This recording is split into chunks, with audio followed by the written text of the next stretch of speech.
they bring your slides up automatically? Okay. Hello, everybody. And I can't call you by name because I don't know all your names. So when I say everyone, I actually mean all of you.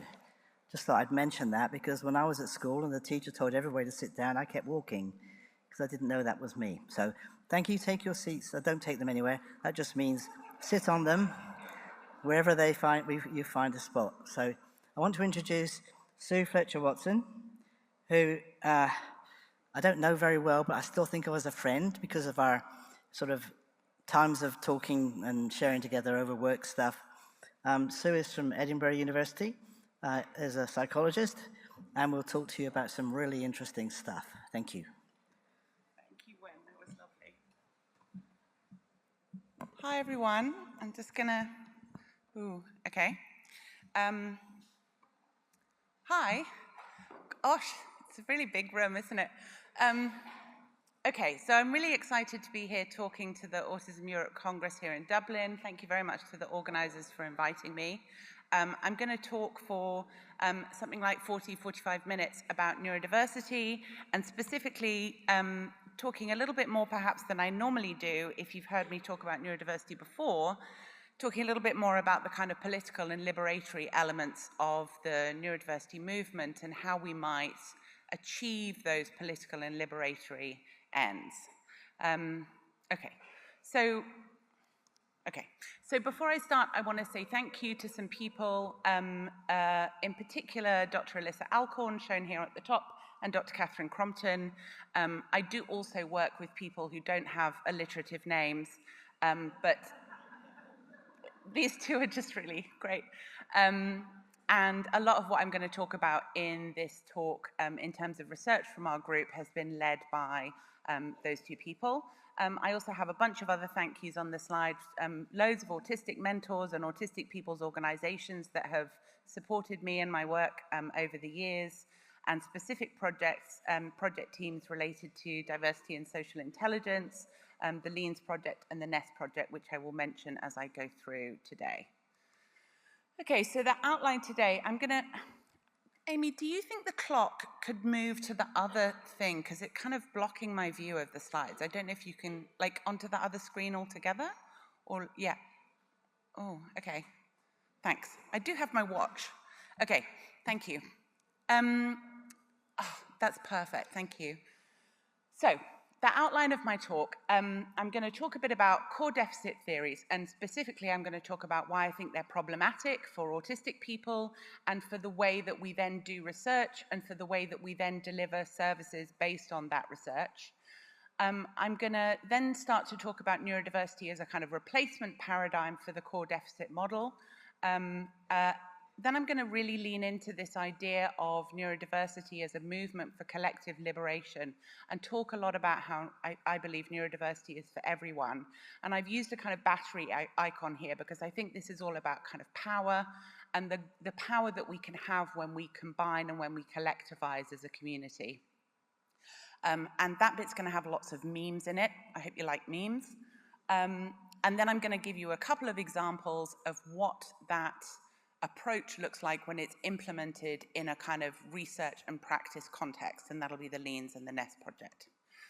Okay, so core deficit theories. So this is what has dictated a huge amount of our understanding of autism in kind of recent decades. So this is what I was taught when I was an undergrad.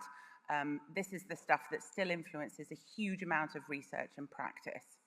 And core deficit theories attempt to take all the complexity that exists within and between different categories and simplify it in an explanatory way, looking for some kind of root cause, right? So there are two kind of assumptions that feed into these theories. One is the core assumption, so the idea that everyone in a diagnostic category is similar in some way to the other people in that category and distinct from people who are not in that group. And the deficit part, the idea that when you take a group with a particular diagnosis, like autism, that group is best defined by challenges or deficits, and that people in that group represent a kind of an aberrance from the ideal or the kind of norm, right? I should just be really, really clear before I go on further. I do not agree with any of this. but this is why I think we need a change, right? So the theory of mind account of autism is like a classic example of a core deficit theory, an attempt to take like a single, simple, psychological explanation and say that's what explains what it is to be autistic. Okay, so there's loads of problems with these, but just to focus in on those two assumptions. So the core assumption, the idea that people in a diagnostic group are similar to each other in some way. We can definitely group people in various interesting ways in research studies. We can group them by common clinical features, by their cognitive profile, by a set of neurological markers from kind of brain scan data, or by their genetic markers, and these groups can be interesting for various research purposes. But the groupings don't map onto one another, so people with the same clinical profile don't necessarily have the same genetics. People with the same cognitive profile don't necessarily have similar brain scans, and these groups don't necessarily predict outcomes. So they don't tell us who's going to have a mental health problem, or who's going to thrive or struggle at school, or who's going to have a good quality of life or a poor quality of life long term. So that core assumption, I think, is pretty weak. This idea that there is this kind of single, simple, explanatory thing within a diagnostic group. If you want to read more about this, I really recommend the work of Duncan Astle and Joni Holmes, or looking up the CALM cohort in Cambridge, really good examples of this kind of research. There's also been a more recent study looking at the DSM-5, so the diagnostic manual that drives a lot of diagnosis around the world and a lot of research understanding of autism and other diagnostic categories. This particular study shows that all of adult psychopathology, so all of the diagnostic categories under that umbrella in the DSM, rely on just 628 symptoms, just over a third of which are repeated across diagnoses. And most of those repeat at least 3 times, some up to 22 times, right? So what that tells me is that the similarities between those diagnostic groups, those supposedly separate, distinct groups, that the similarities between them are really, really significant. Overlap is the norm, not separation, right?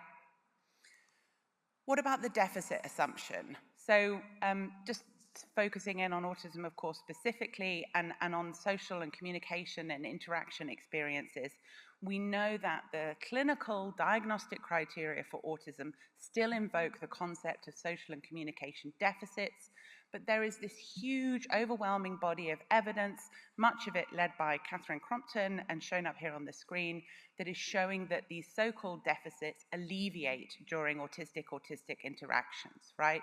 So these deficits are not deficits within the autistic person. These are about mismatches of communication.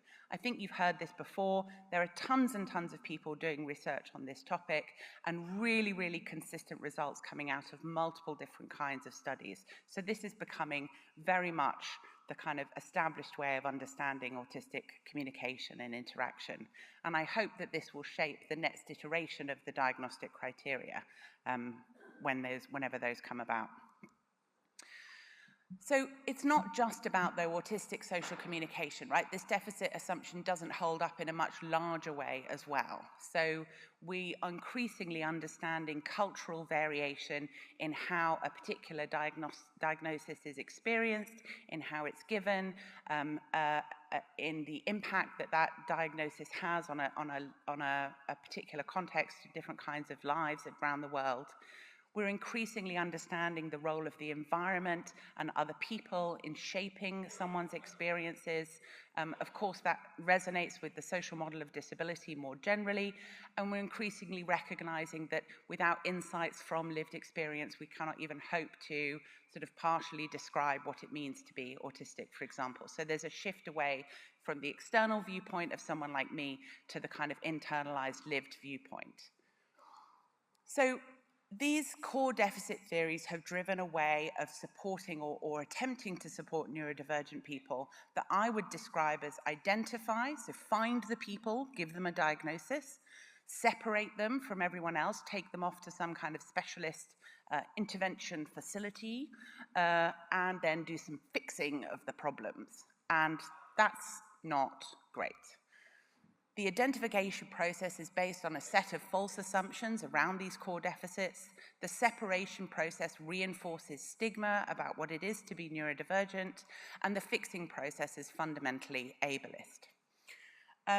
There must be another way of doing this, and there is another way, but it's also really bad, which is this one, which I can hear is familiar to many people in the audience. So that's also no good. So we really need a better way of supporting neurodivergent people, of supporting autistic people specifically, and I would argue that neurodiversity offers us that better way of doing things. So that brings me to the orange chapter of my talk, neurodiversity. So neurodiversity offers this paradigm shift, this change in the fundamental understanding that we bring to our work as researchers, as practitioners, that we bring to understanding ourselves as members of a neurodiverse human race. And neurodiversity is a simple fact that our brains work in different ways, they take in information in different ways. These lights aren't bothering me, but they bother other people. We process it in different ways, and we behave in different ways as a result. Nick Walker, whose book is shown up here on the screen, she's wonderful. This is a fantastic book. I suggest you read it. A lot of her writing is also up on her website, which I believe is neuroqueer.com. Nick Walker kind of essentializes the neurodiversity paradigm into three components. The idea that neurodiversity is naturally occurring, so it's a natural property of the human race, that no one way of being is better than another way of being, and that we should understand what it is to be neurodivergent in the same ways that we understand what it is to be in any kind of minority, whether that's minoritized due to your gender or your sexuality or your race or ethnicity, for example. I would add one more component to this, which is the concept of strength in diversity. So we talk a lot about, or people talk about a lot about neurodiversity as being a strengths-based approach. I'm going to come back to that because it's not my favorite way to describe neurodiversity, and I'll explain why. But what I do think is really essential to hang on to when we're thinking about neurodiversity is the fact that we're all different is a strength, right?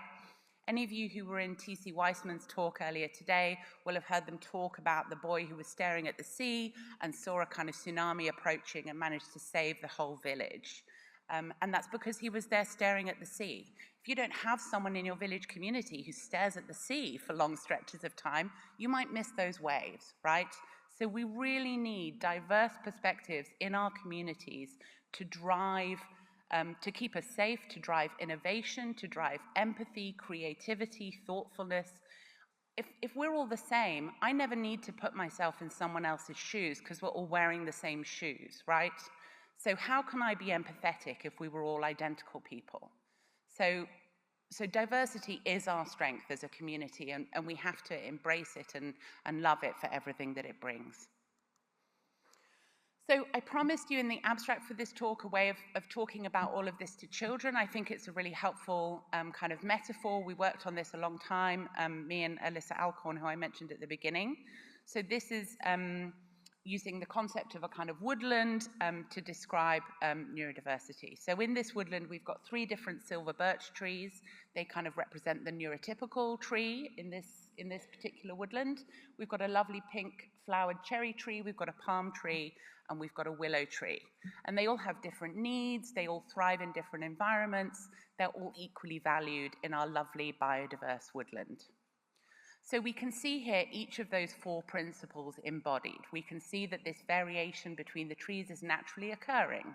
We can see that all the trees have equal value, and that includes whether those trees are thriving or not. So if the willow tree is planted in a really dry area and is struggling, we don't say, oh, this willow tree is disordered. We say this willow tree is not in the right environment, right? We need to change the environment to allow this willow tree to thrive.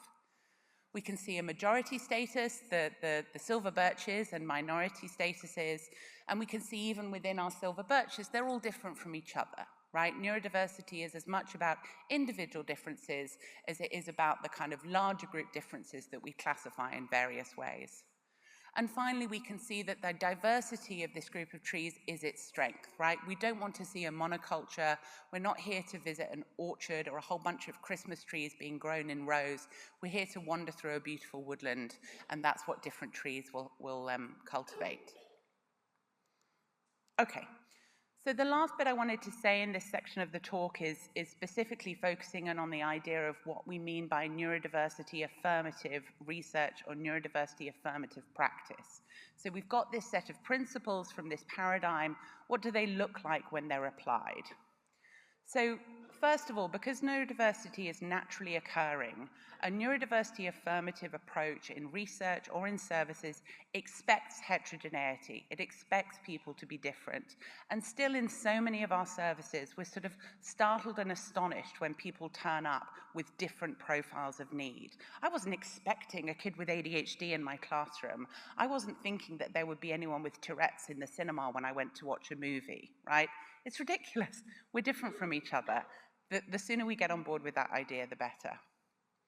Secondly, because neurodiversity tells us that no one way of being is better than any other, that means a neurodiversity affirmative approach will always reject normalization. There is no validity in an approach that tries to make people more similar to each other or more average. Thirdly, because we understand neurodiversity in the way that we understand other kinds of minoritized experiences, a neurodiversity affirmative approach will fight stigma, fight discrimination, prejudice, and push back against stereotypes. And finally, because we know that there is strength in our differences, a neurodiversity affirmative approach will respect the different experiences and knowledge that people bring to the table and will cultivate those through things like co-production methodologies.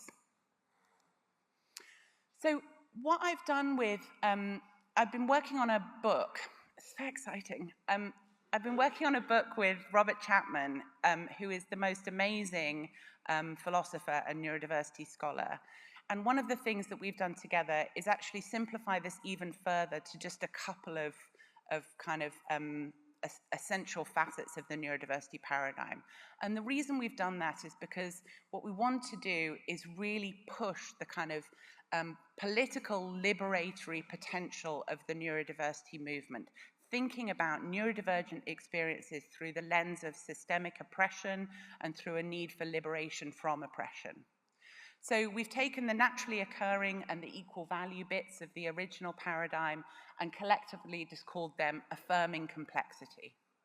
So recognizing that we're all different and we're all equally valuable in that difference. And we've taken the fact that we can understand neurodivergence as a minority status and that we cultivate strength through our diversity, and we've called that politicizing neuronormativity. So what we're talking about here is two really simple principles: expecting people to be different from each other and recognizing that forces that promote the average or the normal are political, and that the correct response to those political forces is a political response. And if we can do these things, we can collectivize to challenge the way that things are understood and done, we can change those systems and policies, and we can liberate neurodivergent people to produce better quality of life. That's the idea.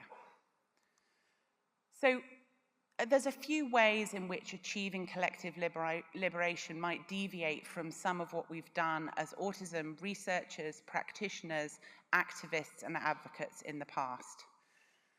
I think we need to be really questioning whether what we're looking for or whether what we need is autism-specific services and training or neurodiversity affirmative services and training. So many autistic people don't have a diagnosis, don't know that they're autistic, have other diagnoses as well, and I don't think any autistic person would say that they want their liberation to be at the expense of inclusion of folk with ADHD or dyspraxia or Tourette's. So thinking about neurodiversity affirmative services and training gives us a way to expand inclusion of those services, not in a kind of one diagnosis at a time manner, but in a much more broadly inclusive way from the beginning. Secondly, when it comes to changing systems, I think we need to learn more explicitly from other social justice movements who have gone before, and obviously adopt an explicitly intersectional approach in line with sort of continuing to maintain those social justice movements while bringing the neurodiversity movement alongside. And finally, the process of liberation is about recognizing that the lack of services that work for neurodivergent people is a form of systemic oppression, and the lack of respect for autistic ways of being and other neurodivergent ways of being is likewise a form of oppression. And that's what we need to resist. Okay, so we're going to have to join forces. And so that leads me into the next bit of my talk, where I talk about the fact that neurodiversity is for everyone, using mostly memes.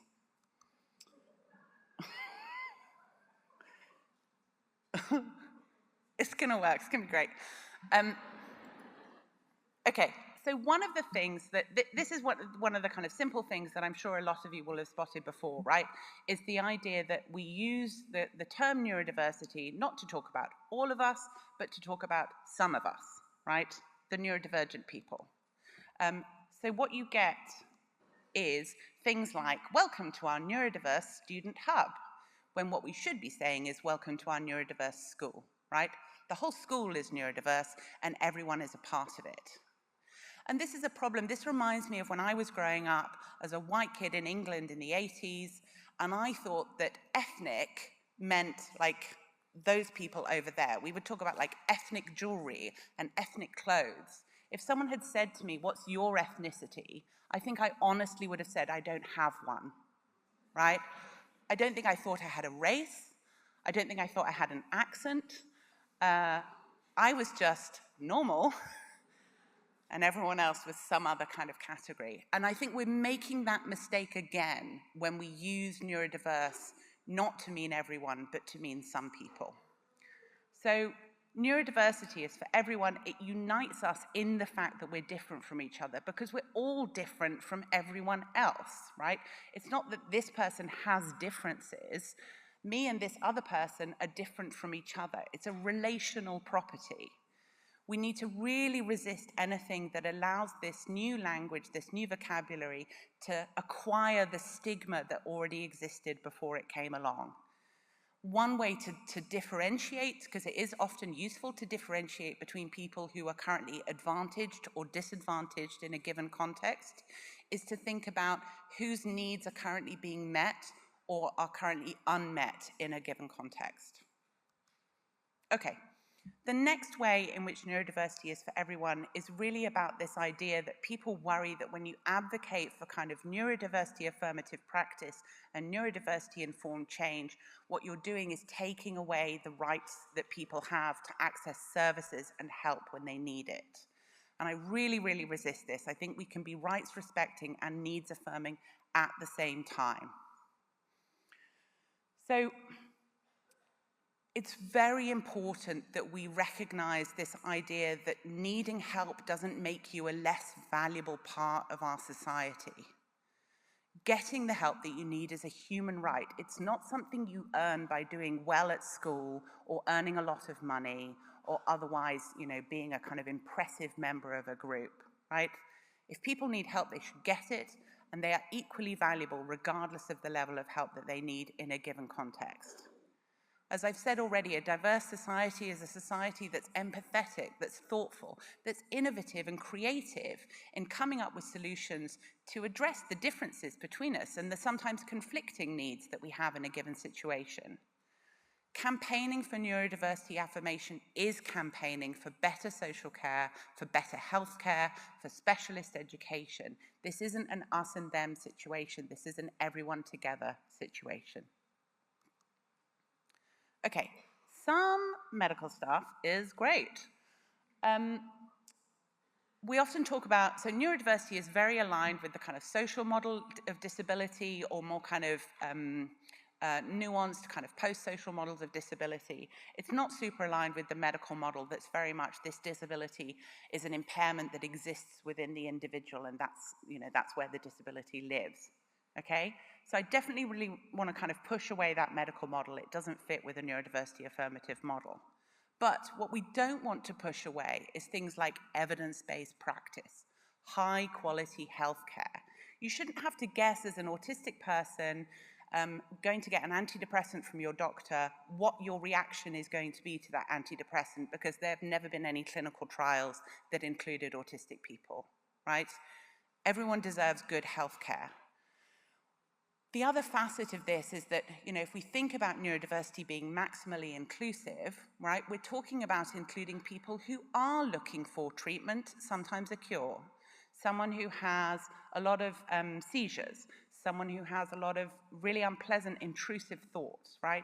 These people, their rights need to be affirmed, their lived experience need to be accepted, and they might want a fundamental change. They might want something to be fixed, and they might want to go to the medical establishment for help to fix that thing. So what we're moving away from is the default pathologization of difference, this idea that just because you're different, something's wrong. But that doesn't mean you're not allowed to say, this is wrong, I don't like this, and I would like to get it fixed, right?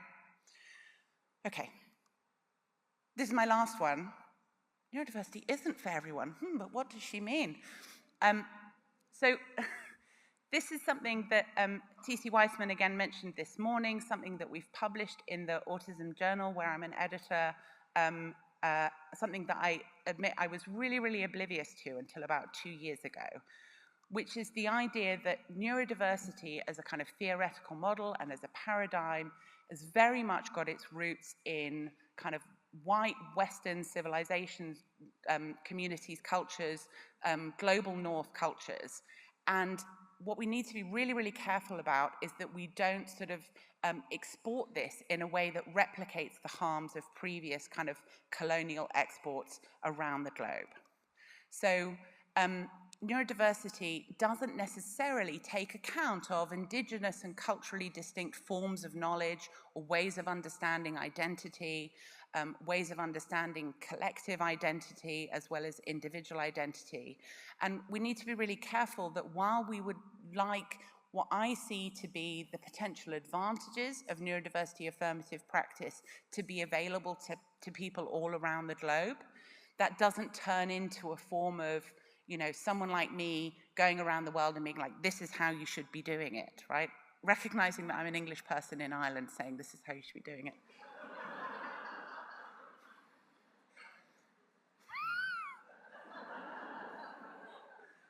Sorry, folks.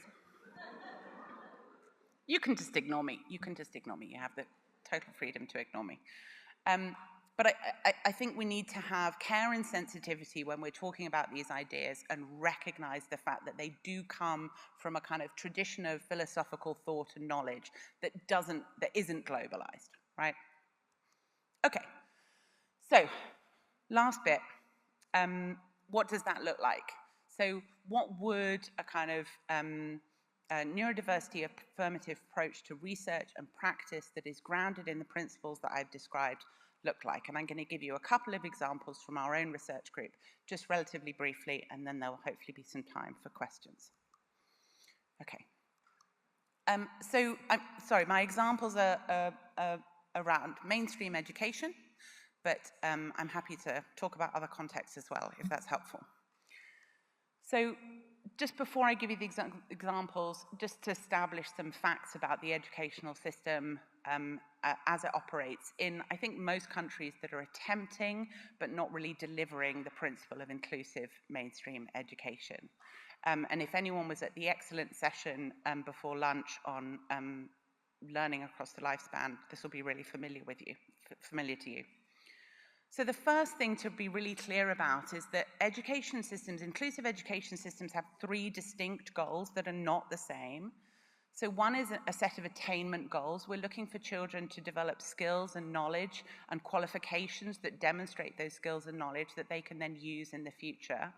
And we're also socializing our children. We're teaching them what's expected in our society and in our community. I always remember trying to have a birthday party for my eldest just before she started school when she was 4 years old. And I remembered the birthday parties of my youth, and I was like, oh, she's old enough now. We could do stuff like musical chairs or sleeping lions and stuff like games like that. And I had completely neglected to understand that these children had not yet learnt how to do what a grown-up told them to do. And these games were like absolute chaos. But when my younger daughter was the equivalent age, and she'd already done 6 months of school at that same age, like it went down a storm because they'd learnt so much in their first term at school about following instructions. Now, I'm not saying that that's super great, but like we do need to learn some stuff about authority figures in our society. We're going to have a really hard time if we don't understand those rules. Now, we might choose to break them, but at least we should be breaking them from a position of kind of knowledge and understanding. Okay, so schools, they try and give our kids attainment skills, they try and socialize our kids to our kind of local cultural norms. Inclusion is a third goal, and the goal of inclusion is inclusion, right? It's being there, it's being safe while you're there, it's being present, it's participating, it's being a respected part of the classroom. And that is not the same as attainment and socialization. And I think if we're not explicit about that difference, it's really hard to deliver an inclusive education system. The second thing we know is that neurodivergent young people are not currently included in our schools. They're not included socially, they're not included academically, they're not included physically. There are obviously exceptions, but there are huge patterns of disadvantage in this regard. And this isn't just autistic children and young people, this is across all sorts of different flavors of neurodivergence. This problem is compounded by intersectional inequalities, so unequal access to diagnosis according to gender, according to socioeconomic status, according to race or ethnicity, and then that intersectional inequality drives further lifelong inequalities via things like the school to prison pipeline, which starts with school exclusion. And then the final thing that we need to understand is that many efforts to deliver on inclusion goals are gated by diagnosis, right? So they have this idea that you have to have a diagnosis before anyone will assign some budget to your classroom or will put in a particular kind of support plan or make available any particular kinds of resources, and those resources will then only be available to the kids in that class who have the relevant diagnosis. That support is then gate-kept, it's not available to everyone. It becomes diagnosis-centered instead of child-centered. So you're dyslexic, you get the dyslexia package, you're autistic, you get the autism package. And all too often it has a normative intent, which comes along with doing something that's diagnosis-centered. Because what you end up doing is saying the things that got you the diagnosis are also the things that you need support with, but that's not true. So you might get an autism diagnosis because the way you use eye contact is distinct from how a non-autistic person uses eye contact. That doesn't mean that that's something that needs to change. It's a really useful indicator of who's autistic and who's not, but it's not something that requires any intervention. Just on the point about the school to prison pipeline and exclusion, this is a piece of work that was done by our charity partners at the Salveson Mindrum Centre, looking at rates of exclusion from school. And you can see that these 4 different learning difficulty groups, so that's children and young people with group 1 have kind of reading and language difficulties, group 2 have ADHD type difficulties, group 3 have autism type difficulties, and group 4 is like a other group. And you can see hugely increased rates on the blue bars of likelihood of exclusion from school for children in those groups. So neurodivergent kids across the board being excluded from school, and that's just visible recorded exclusions, right? That's not even anxiety-related non-attendance or any of the other things that keep neurodivergent kids out of school. Okay, so what are we going to do about this problem with our inclusive education system? We need to affirm complexity, we need to politicize neuronormativity, and we need to use those things to collectivize, change systems, and liberate. So 2 examples of how we've been attempting to do that in our research group. NEST is a peer support group for neurodivergent young people in secondary school settings. They meet every week and it's teacher facilitated. LEANS is a classroom curriculum for learning about neurodiversity in primary school. It has 7 learning units and it's explicitly taught to the whole class. So just to go into a bit more detail for NEST, this started with a kind of huge amount of evidence building up that autistic people liked spending time with other autistic people, found it more comfortable, more relaxing, easier to communicate, etc. And that led us to the idea that maybe some kind of peer support models, bringing autistic people together, would be a really good way forward. We did some interviews, and I should say this was a piece of work led by Catherine Crompton, that suggested that autistic people said, you know, it shouldn't just be autistic kids and young people, it should be a broader kind of neurodivergent group. And we identified these goals for the group: fostering a positive outlook on neurodivergent identity, cultivating a sense of belonging, and providing a space for shared self-advocacy and development of academic skills. So we co-created a new model with neurodivergent young people and neurodivergent educators. We were very inspired by existing LGBTQ+ provision in schools that has a similar principle of bringing queer kids together to kind of foster belonging and community. We did a mixed methods evaluation in 3 schools, and the NEST resource is now published and freely available to download and has been downloaded by thousands of schools since it was released. So this adheres to the principles that I've already described. It affirms complexity by including everyone, regardless of their diagnosis or diagnostic status. And it brings people together, generating a collective sense of belonging. And it politicizes neuronormativity by providing a forum for neurodivergent youth to kind of collectivize, to find their power and make change within the school community. It actively fosters pride and peer support, and thereby combat stigma and oppression. I'm really proud of it. I'm really proud of this too. This was led by Alyssa Alcorn.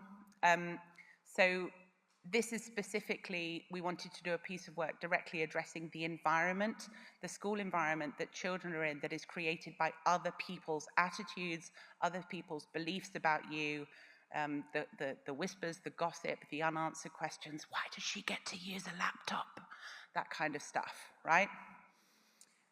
We wanted to teach directly about neurodiversity to the whole class. We wanted everyone to understand what neurodiversity was, regardless of whether they were neurodivergent or not, because neurodiversity is for everyone.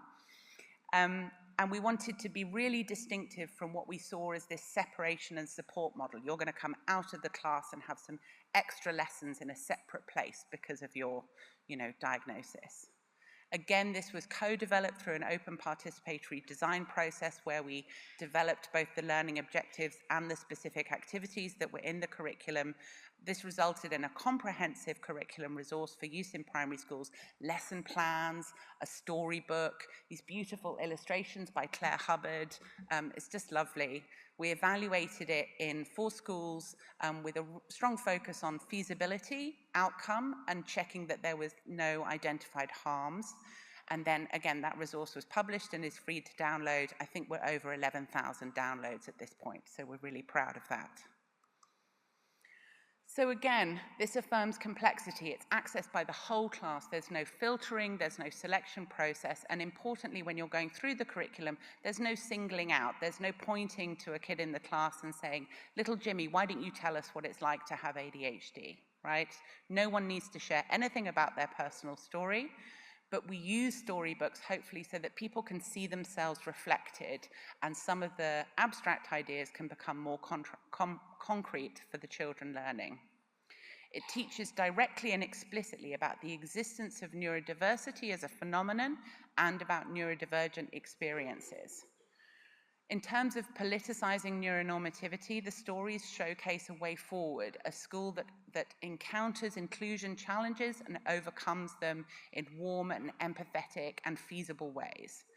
It directly addresses the knowledge and attitudes and actions of children and young people in the classroom, and it really adheres to an approach that we've already seen used successfully in other efforts to improve social cohesion and push forward social justice when we're thinking about the context of children at school.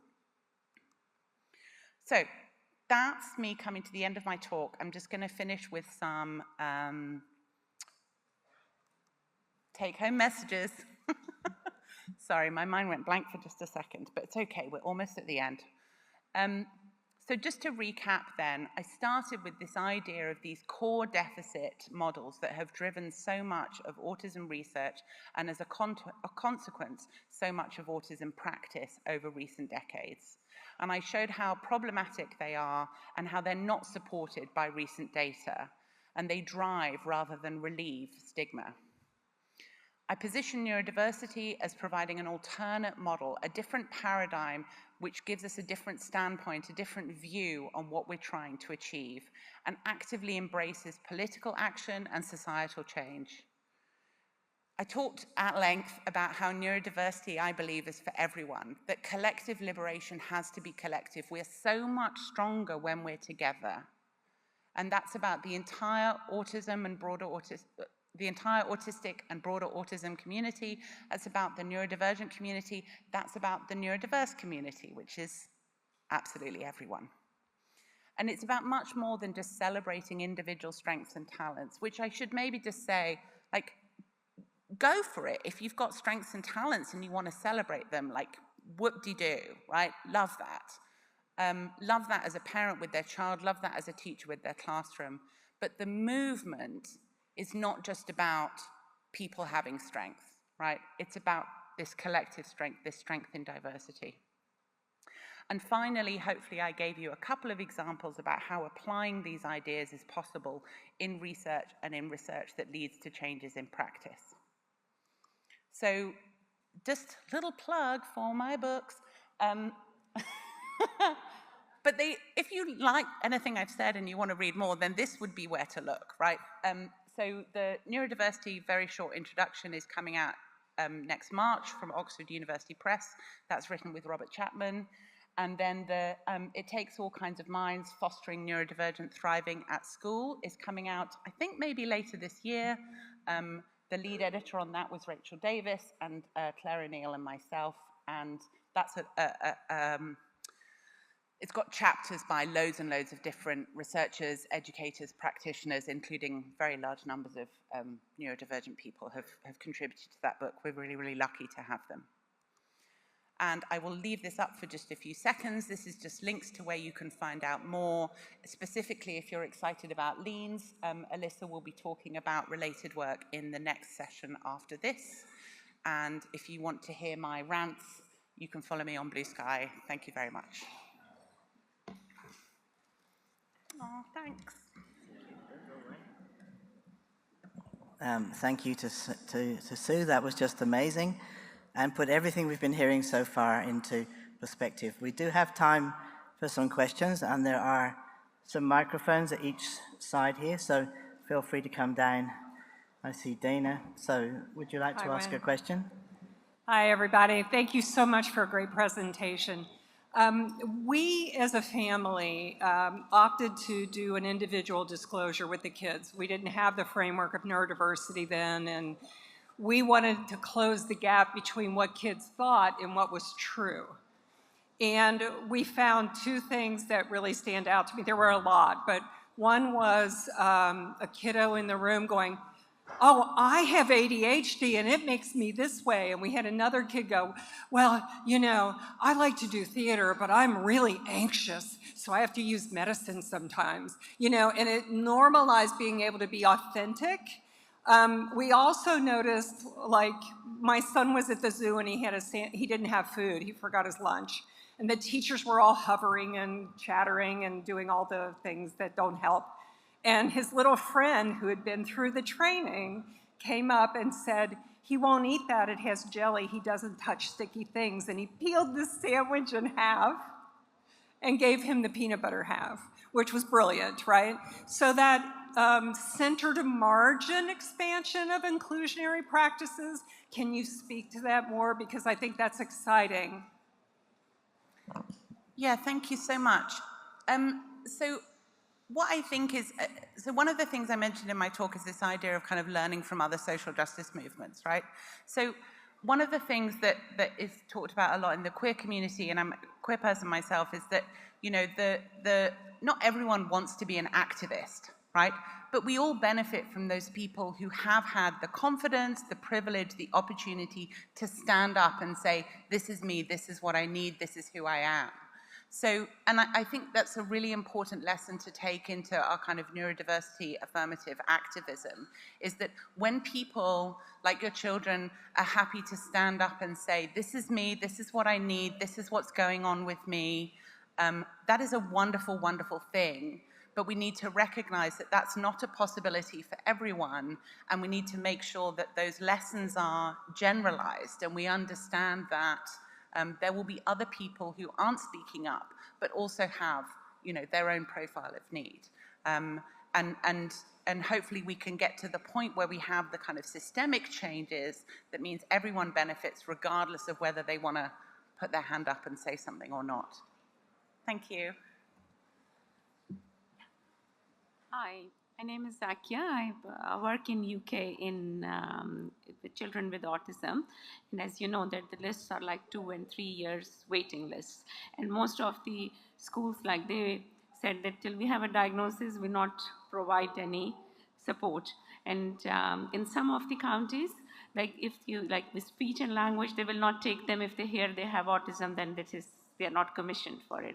So you talk about that neurodiversity and that. So is it like it's what I gather is that addressing the problems rather than the diagnosis? Is it that we don't say that this is autism and we provide the support for the difficulties of a child or an individual rather than focusing on the diagnosis?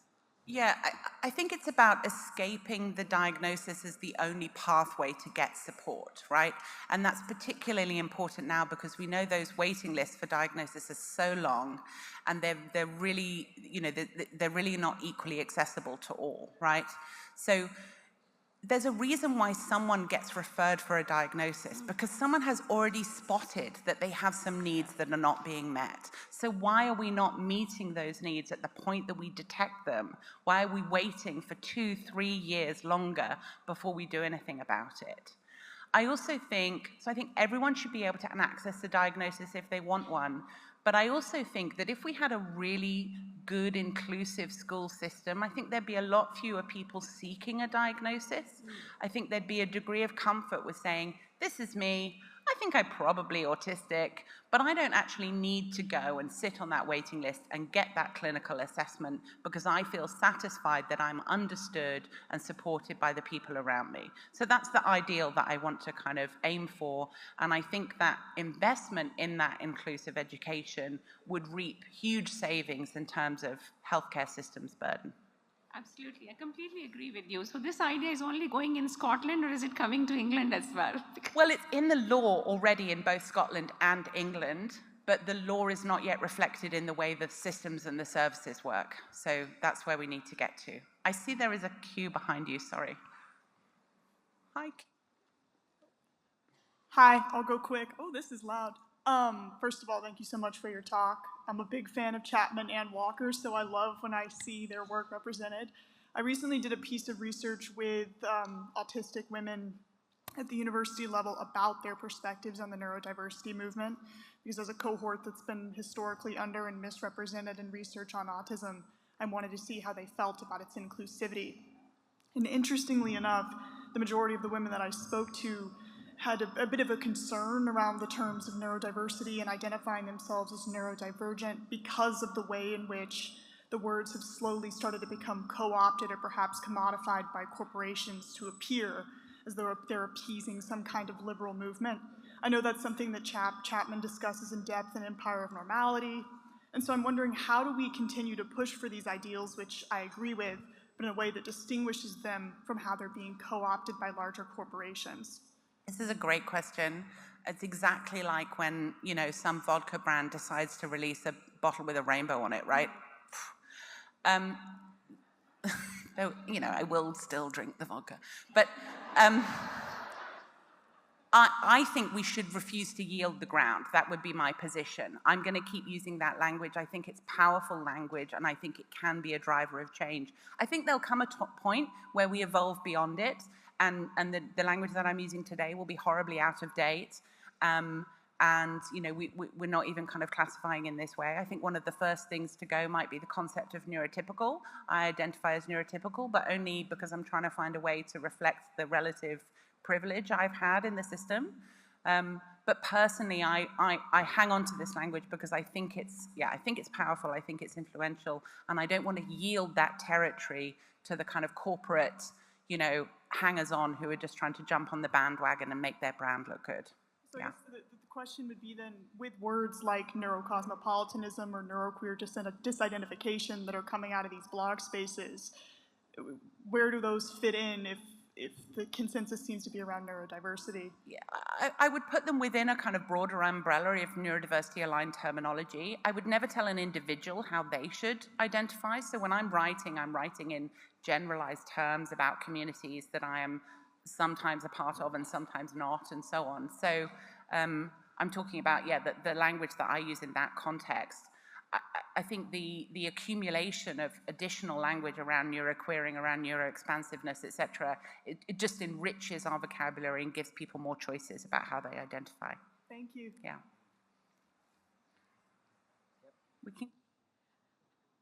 Hi, Sue. Thank you for your talk. So, sorry. Oh, just lost my train of thought. Okay. So, as you know, a major threat in autism research is that without a diagnosis, a lot of autistic people can't find their tribe. And I myself research autism recognition in communities that are multiply marginalized. So again, conferring a certain assumption about what autism is. And I find myself really struggling to reconcile kind of like the tension between our evolving transdiagnostic perspective on neurodiversity and what it means to be neurodivergent, what it means to live in a neurodiverse society that you have spoken about so eloquently in your talk.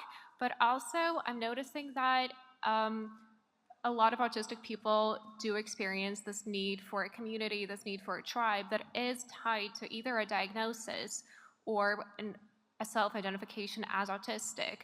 And my work is within the NHS, so kind of in that clinical setting, which does have services that are incredibly siloed. So as a result, I'm just wondering, do you have any insights as to how we could reconcile this evolving understanding of neurodiversity with frameworks that are siloed and a lot of the time, yeah, like it just relies on specific labels? Yeah, if that makes any sense. Yeah, I do. I mean, it does make sense. I think that we're always going to need different languages for different contexts, right? So there'll be contexts where identifying as neurodivergent enables bigger things to happen. You know, I think in a political activism context, identifying as a neurodivergent community brings that community power in the same way that, you know, disability activists have had power, even though within that community a range of different groups are represented, not to mention intersectional identities and so on and so forth. In a specific setting where you're going to your psychiatrist and you're seeking help with your anxiety, neurodivergent might not be a good enough word to describe, right? So you're going to need to say I'm autistic. And then, you know, in the context of a personal relationship, you know, autistic isn't a good enough word to describe yourself, right? You're like, I'm the kind of person who loves, I don't know, Star Trek or whatever, right? Like it gets more fine-grained according to the depth of relationship that you're looking for and the outcome you want from that. So I would say that there's a distinction between the value of that kind of collectivist neurodivergent terminology when we're trying to make systemic change, and then the more specific terminology is an individual accessing a specific service, and that kind of multiple layers maybe reconciles a bit of what you're talking about. Yeah, thank you so much. Got it, thank you. Okay. I'm sorry, folks, but we will have to stop there. I'm not sure, but maybe Sue will be available for chatting if you catch her or see her around. Don't really catch her, that's what you do with a ball. So yeah, thank you very much for sitting in on this. One more wave for Sue, please. Thank you. Thanks, Sue.